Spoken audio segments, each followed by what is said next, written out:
What's up, y'all? It's your girl Brandy from Stay Snatched, and today we're making Southern Coleslaw. I love to pair this with any cookout or barbecue spread, or even with some fried fish. First, you're gonna take 4 cups of shredded coleslaw mix, and then I also like to add in 1 cup of shredded red cabbage. It just gives it a little extra color.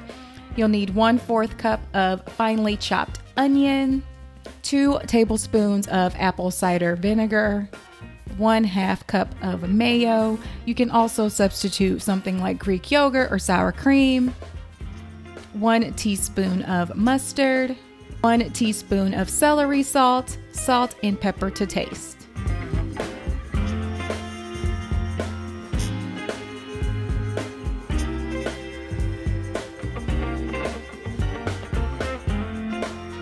And you'll also need 2 tablespoons of sugar or sweetener. I like to use monk fruit sweetener here. Then give everything a good stir. And then you're going to want to chill that for at least an hour.